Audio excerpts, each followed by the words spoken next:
It was supposed to be a quiet afternoon, a simple family visit like so many before. But everything changed in an instant. My mother-in-law's face twisted with rage as she yanked my daughter's hair, slapped her hard, and picked up a piece of the shattered vase. Before I could react, she struck my innocent daughter on the head. The sound of her sobs filled the room, but what happened next was more terrifying than I could have ever imagined. Hello, my name is Ivy Jones, and I'm 35 years old. My life has always been a mix of challenges and blessings, but my family is the heart of everything I do. My husband, Caleb, has been my partner in life since our college days. We've built a life full of memories and shared dreams, but our greatest treasure is our 9-year-old daughter, Layla. Layla is an adventurous and curious child, always exploring the world with wide eyes and endless questions. Her imagination is boundless. Whether she's transforming our backyard into a magical forest or rummaging through old boxes looking for hidden treasures, she keeps us on our toes. But that's what I love most about her ability to find wonder in the simplest things. We've raised Layla to be curious, confident, and compassionate. Our little family is my source of strength, but there's always been a shadow that lingers. My relationship with Caleb's mother, Miriam. From the day I married Caleb, Miriam has been difficult to handle. Caleb warned me about her stern and controlling nature, but I tried to see her as someone who meant well, even if her exterior was rough. Our lives took a drastic turn one afternoon when we visited Miriam's house in Havenbrook, a small, quiet town where she lives alone since Caleb's father passed away. Layla was excited about the visit, especially because she had found a beautiful bird's nest with delicate blue eggs in our garden and couldn't wait to show it to her grandma. As we drove to Miriam's house, the air in the car was filled with Layla's excitement. She leaned forward from the back seat, holding her little treasure carefully. "Mommy, do you think Grandma has ever seen blue eggs like these?" she asked, her voice filled with wonder. "I'm sure she has, sweetie, but she'll love hearing about it from you," I replied, exchanging a warm glance with Caleb. When we arrived, the atmosphere was surprisingly welcoming. The scent of freshly baked cinnamon rolls filled the air, and soft music played in the background. Miriam greeted us at the door with her usual formal tone, but there was a noticeable warmth when she saw Layla. "It's good to see you all," she said, stepping aside to let us in. Although her tone was firm, her affection for Layla softened the edges of her words. Layla eagerly ran ahead to explore the house while Caleb and I helped Miriam with some chores. Everything felt peaceful, like the kind of day you treasure without knowing it will soon become a painful memory. After helping Miriam with the groceries and organizing the kitchen, Caleb and I sat in the living room for a moment to catch our breath. Layla had been quietly exploring the house, her imagination working overtime, as usual. I smiled, thinking about how much joy she brought everywhere she went. But that peaceful moment was short-lived. Suddenly, we heard a loud crash echo through the house, followed by the sound of something breaking. Caleb and I exchanged worried glances before rushing toward the noise. The sound had come from Miriam's formal sitting room, a space she always kept pristine and filled with antiques. As we entered, my heart sank.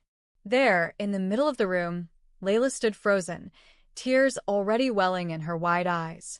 At her feet lay the shattered remains of a large, antique vase. It was unmistakably one of Miriam's prized possessions, a family heirloom that had been passed down for generations. I'm sorry," Layla stammered, her small voice trembling as she looked at the broken pieces. "I didn't mean to." The words had barely left her mouth when Miriam stormed into the room. Her eyes widened in shock as she took in the scene. The rage that followed was immediate and explosive. "What have you done?" Miriam's voice shook with fury. "That vase was irreplaceable. Do you have any idea what you've destroyed, you careless child?" Layla flinched, her tears streaming down her cheeks as she tried to explain. "I was just looking at it. I didn't mean to break it." But Miriam wasn't listening. She marched toward Layla, grabbed her by the hair, and yanked it forcefully. Layla screamed in pain as I rushed forward, my heart pounding in my chest. "Let her go," I yelled, pulling Layla away from Miriam's grip. Layla clung to me, her sobs muffled against my shoulder. But Miriam wasn't done. Her face twisted with anger. She picked up one of the large, broken pieces of the vase and, without warning, struck Layla on the head. The impact wasn't hard enough to cause serious injury, but it sent Layla tumbling to the floor, crying uncontrollably. I dropped to my knees beside her, my protective instincts in overdrive. Enough.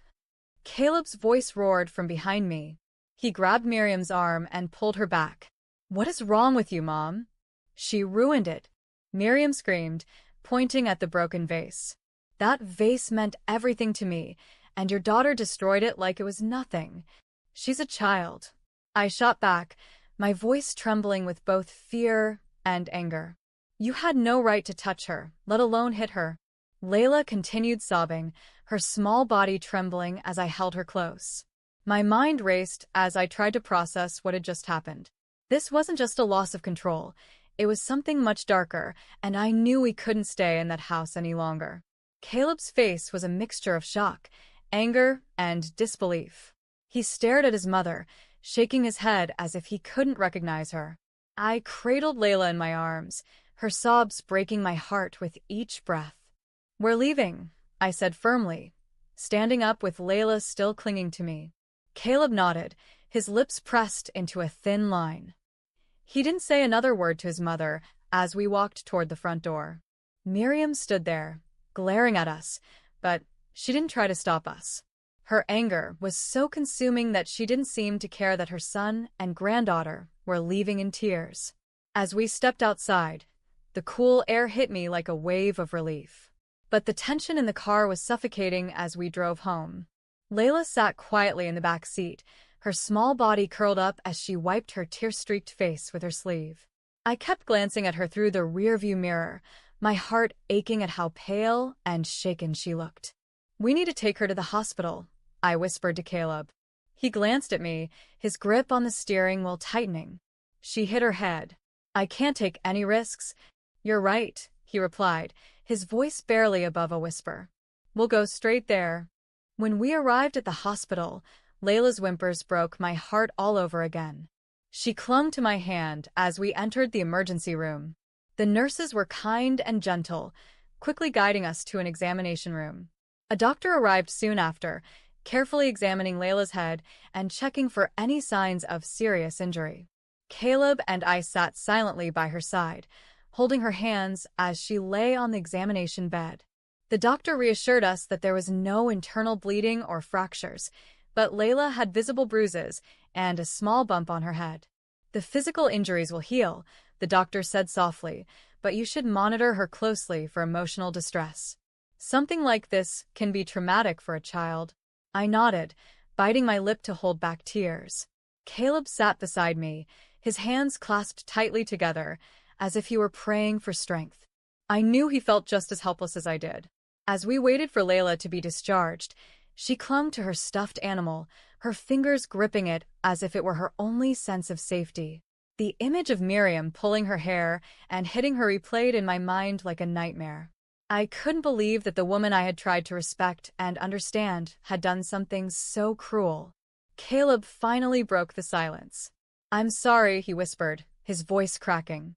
"I never thought my mother was capable of this." "It's not your fault," I said, squeezing his hand. "But we have to protect Layla. We can't let her go near Miriam again." Caleb nodded, his jaw tightening. "We won't. I promise."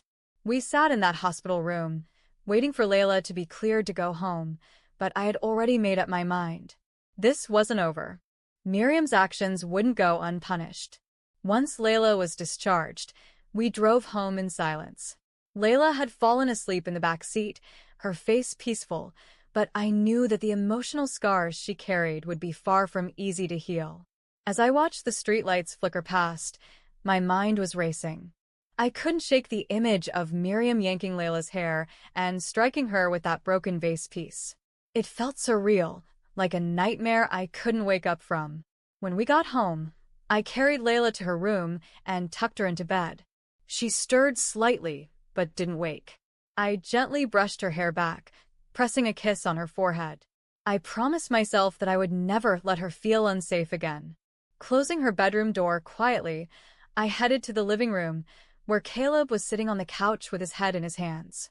I sat next to him, my hands resting on my lap as I gathered my thoughts. "We have to report this to the police," I finally said, breaking the silence. Caleb didn't look at me immediately. He was staring at the floor, his jaw clenched. "I know," he replied softly. I never imagined my own mother would put us in this position." "I know it's hard," I said, placing my hand on his arm. "But she hurt Layla. She could have caused serious damage, physically and emotionally. We can't ignore this." He lifted his head and met my gaze, his eyes filled with pain. "I'm with you, Ivy. Whatever you think is best, I'll support it." Taking a deep breath, I reached for my phone and dialed the police station. My hands trembled slightly as I spoke to the officer on duty, explaining the incident in detail. I could feel the weight of each word as I described how Miriam had yanked Layla's hair and struck her with a piece of the broken vase. The officer listened calmly, asking questions when necessary, and assured me that they would send someone over to take an official statement. After hanging up, I leaned back against the couch, closing my eyes for a moment. It all felt so surreal. Filing a police report against Miriam wasn't something I ever thought I'd have to do, but here we were. "I'm proud of you," Caleb said quietly, breaking me out of my thoughts. "I know this isn't easy." "It's not," I admitted, wiping away a stray tear. "But Layla's safety comes first." The next few hours were a blur. The police arrived at our home, and I gave a detailed statement of everything that had happened. Caleb added his account, backing up everything I said. The officers took photos of Layla's bruises, and although it was painful to see her injuries documented, I knew it was necessary. Before they left, one of the officers said, "We take cases of child endangerment very seriously. Given the nature of this incident, charges will be filed against Miriam, and she'll be taken in for questioning." I nodded, feeling both relief and fear. Relief that Miriam would face consequences, but fear of what this would mean for our family. The following days were a whirlwind of emotions and legal procedures. Early the next morning, we received a call from the police informing us that Miriam had been taken into custody for questioning. The officer explained that she was being charged with child endangerment, physical assault, and battery of a minor. Hearing those words filled me with mixed emotions, relief that she was facing consequences, but sadness that things had come to this. Caleb and I sat at the dining table after the call, sipping our coffee in silence. He stared into his cup, his brow furrowed with worry. "I can't believe it," he finally said. "She's my mom. But at the same time, I can't forgive what she did to Layla." "I know," I said softly, reaching across the table to hold his hand. "But this isn't just about forgiveness. It's about protecting Layla and making sure Miriam understands what she did was wrong." That afternoon, we met with a family lawyer to discuss the legal options. The lawyer, Ms. Fiona Hartley, was a calm and reassuring presence, guiding us through the process of filing for a restraining order to prevent Miriam from coming near Layla or our family again. "She won't be able to contact you or approach your home," Ms. Hartley explained. "And given the severity of the charges, she's facing significant jail time." Hearing that was like a weight lifting off my chest. For the first time in days, I felt like we were truly taking control of the situation. A few weeks later, Miriam's trial began. The courtroom was packed, and the tension in the air was suffocating. I sat in the front row with Caleb, holding his hand tightly. Layla wasn't present. Thankfully, the court had granted our request to avoid making her testify in person. Instead, the evidence presented included Layla's medical records, photos of her injuries, and the police reports. Miriam sat at the defendant's table, her face pale and expressionless. Gone was the stern, controlling woman I had known for years. She looked small, defeated, and fragile, but I couldn't let myself feel sorry for her. Not after what she had done. The prosecutor laid out the case with precision, emphasizing the fact that Miriam's violent outburst had put an innocent child at risk of severe physical and emotional harm.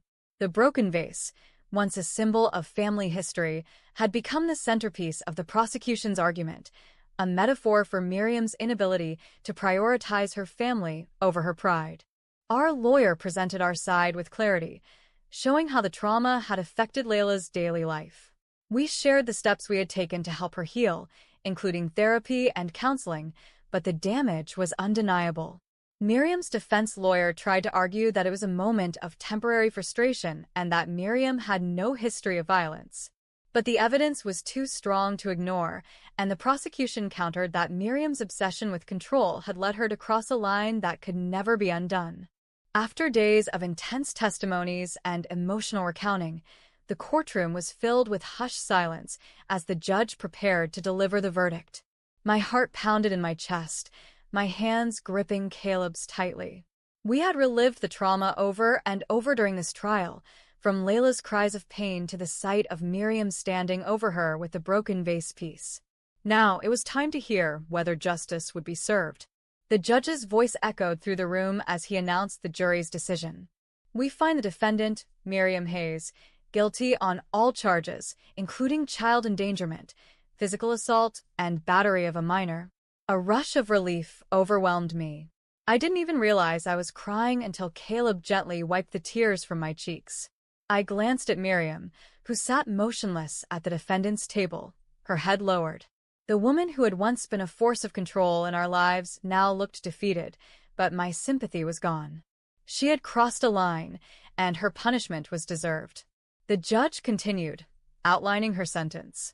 Miriam Hayes, you are hereby sentenced to 6 years in prison.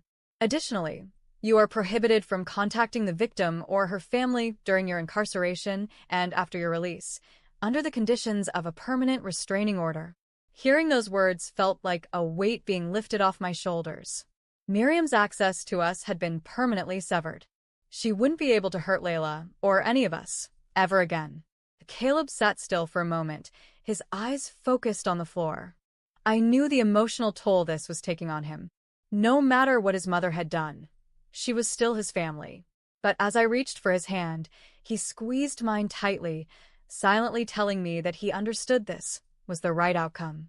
When the session adjourned, we left the courtroom hand in hand. Outside, I took a deep breath of fresh air, feeling as if I could finally breathe freely after weeks of tension. It's over, I whispered, more to myself than to Caleb.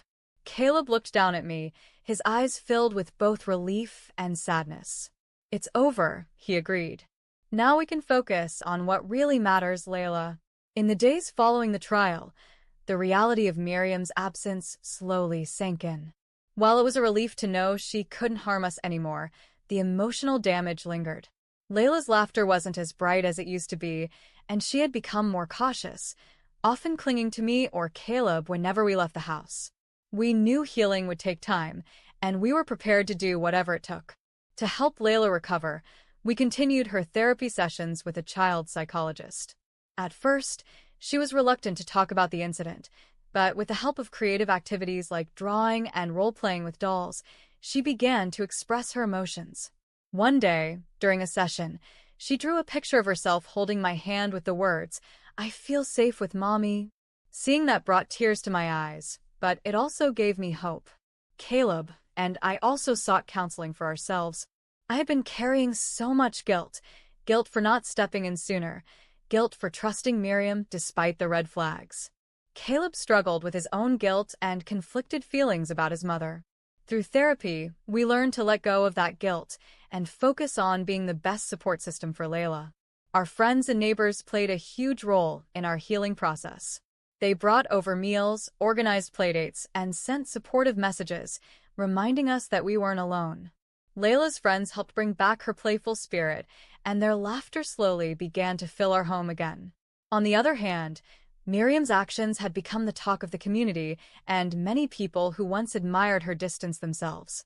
It was painful to see her reputation crumble, but Caleb and I knew that these were the consequences of her own choices. Months passed, and with every day, Layla grew stronger. Her laughter returned, her imagination soared once more, and our home, which had once been filled with fear and tension, now felt like a place of warmth and safety again. One sunny afternoon, we decided to have a family picnic in the park. The weather was perfect, with the soft breeze carrying the scent of blooming flowers. Layla was chasing butterflies with her friend, her giggles floating through the air like music. Caleb and I sat on the picnic blanket, watching her with smiles on our faces. "She's happy again," I said, leaning against Caleb. "She is," he replied, his voice soft but full of relief. "And so am I." Layla ran over to us, holding a small, oddly shaped rock in her hands. "Look what I found," she said excitedly. "It looks like it's from space." I laughed, pulling her into a hug. "Maybe it is, my little explorer," I said, kissing the top of her head. As we packed up our picnic and headed home, I reflected on everything we had been through. We had faced one of the darkest chapters of our lives, but we had survived it together. Miriam's actions had torn our family apart for a while, but they had also shown us the importance of protecting each other and standing up for what was right. As we drove home, Layla dozed off in the back seat, her face peaceful and content. I reached for Caleb's hand, and we exchanged a look of understanding. We had found strength not only in ourselves, but in our love for our daughter. We had learned that no challenge was too great as long as we faced it together. The past was behind us, and now we were ready to embrace a future filled with love, safety, and hope. This wasn't just an ending, it was a new beginning, one that we would cherish forever. Thank you for joining me on this emotional journey. If this story resonated with you or touched your heart, please give it a thumbs up, leave a comment sharing your thoughts or experiences, and don't forget to subscribe to the channel for more powerful stories like this one. Your support means the world to us and helps us continue sharing meaningful stories. Together, let's celebrate the strength of family, resilience, and love. See you in the next story.